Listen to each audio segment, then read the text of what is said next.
இப்ப 2026 எலெக்ஷன் வரப்போகுது இல்லையா? கண்டிப்பா. இந்த எலெக்ஷன்ல உங்களோட சப்போர்ட் எந்த கட்சிக்கு? சப்போர்ட் எந்த கட்சினா எப்படின்னா ஒன்று டிஎம்கே இல்லை அண்ணா டிஎம்கே. புதுசாக என்ன ஒரு மாற்றங்கள் வரணும். வரணும். இப்ப புதுசா மாற்றங்கள் வரணும்னா இப்ப விஜய் அவர்கள் வந்து கட்சி ஆரம்பிச்சிருக்காரு தெரியுமா உங்களுக்கு? விஜய் அவர்கள் கட்சி ஆரம்பிச்சிருக்காரு. அவரோட கட்சி பேர் தெரியுமா? தெரியும், டிவிகே. டிவிகே என்னண்ணே?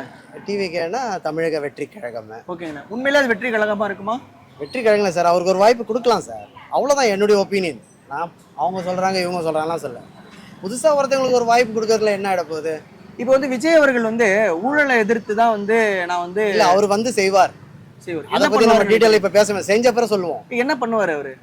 பண்ணுவார்னா இப்போ தான் எல்லா மீட்டிங்லையும் சொல்லிட்டு இருக்காருல்ல, நான் அதை செய்வேன் இதை செய்வேன் சொல்கிறாருல்ல, செஞ்ச பிறகு நான் சொல்கிறேன். இப்போ அவரோட அந்த மாதிரியான அறிக்கைகள்லாம் எப்படி பார்க்குறாங்க மக்கள் அப்படின்னா, டிஎம்கே என்ன பண்ணுச்சோ அதே தான் விஜய் சொல்றாரு, இவர் ஒன்றும் மாற்று அரசியலை முன்னெடுக்கலையே அப்படின்னு சொல்றாரு. சார் எல்லாருக்கும் ஒரு சான்ஸ் கொடுக்கணும் சார், எல்லாருக்குமே ஒரு வாய்ப்பு கொடுங்க, மக்கள் எப்படி தேர்ந்தெடுக்கிறாங்கன்றத பார்ப்போம், அப்போ ரிசல்ட் தெரிஞ்சிடல உங்களுக்கு ஆட்டோமேட்டிக்கா. இப்ப அரசியலுக்கு வரணும், மக்கள் ஆளணும்னா அதுக்கு ஒரு தனி அனுபவம் வேணுங்கிறாங்களே, அந்த அனுபவம் விஜய்க்கு இருக்குன்னு நினைக்கிறீங்களா? அந்த அனுபவம் போதுன்னு நினைக்கிறீங்களா? இப்ப மத்தவங்களுக்கு மட்டும் என்ன அனுபவம் இருக்கு? ஏன்னா இப்ப வந்து மற்ற ஏடிஎம்கே டிஎம்கே எல்லாம் வந்து நிறைய மக்கள் போராட்டம், அவங்களுக்கு ஒரு தலைமை இருந்தது இல்ல சார், அது மூலியமா தான் அவங்களுக்கு கத்துட்டு வராங்க, இவருக்கு பின்னாடி சப்போர்ட் இருக்கு. இப்ப அவங்களுக்கு என்ன அனுபவம் இருக்குன்னு ஏன் சொல்றேன் அப்படின்னா, இப்ப அவங்களோட தலைவரை தான் இவர் கொள்கை தலைவரே வச்சிருக்காரு. நம்ம டிஎம்கேன்னு எடுத்துட்டீங்கன்னா பெரியார், அண்ணா, கருணாநிதி, ஸ்டாலின், இப்போ உதயநிதி ஸ்டாலின், அவங்களுக்கு எப்படி அனுபவம் வந்து அப்படியே சீனியர்லேருந்து அப்படியே பார்த்துட்டு தானே வராங்க, இவருக்கு ஒரு வாய்ப்பு கொடுப்போம், அவ்வளோதான் என்னுடைய ஒப்பீனியன். ஏன்னா இப்ப டிஎம்கே ஏடிஎம்கேவோட தலைவர்களை தான் இவர் வந்து கொள்கை தலைவரா எடுத்துக்கிட்டாரு.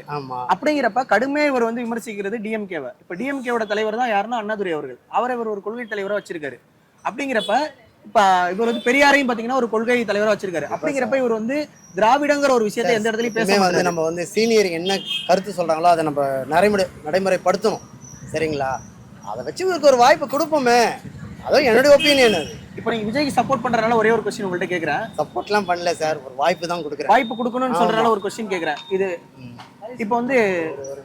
இப்போ வந்து விஜய் அவர்கள் வந்து கட்சி ஆரம்பிச்சிருக்காரு, அவரோட ஒன் ஆஃப் த கொள்கை தலைவரா பெரியார் அவர்களை வந்து வச்சிருக்காரு. சரி, பெரியார் அவர்கள் மிகப்பெரிய ஒரு விஷயத்தை முன்னெடுத்தது என்ன அப்படின்னா பெண்களுக்கான சமூக நீதி. அப்படிங்கிறப்ப விஜயோட மனைவியே வந்து அவருக்கு எதிராக வழக்கு தொடுத்திருக்காங்க. இந்த விஷயம் அவரோட அரசியல் வருகைக்கு எனக்கு அது வந்து ஃபேக்குன்னு தான் நினைக்கிறேன். 100% எனக்கு அது உண்மையா இருந்தா நானே அவரே கேள்வி கேட்பேன், விஜய் சாரே நான் கேள்வி கேட்பேன். எனக்கு தெரியாது உண்மைதானே, அவர் மனைவி அதே வந்து ஃபேக் யாரோன்னா பரப்பலாம்ல. அவர் யாரோ பரப்பலையே, அவரோட மனைவி தானே கொடுத்திருக்காங்க. 26 வருஷம் அவர் கூட வாழ்ந்து நான் நேர்ல பார்க்கலையே. அப்படிங்களா?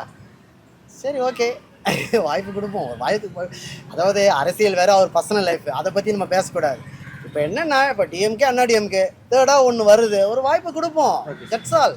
Thank you sir, all the best. Okay.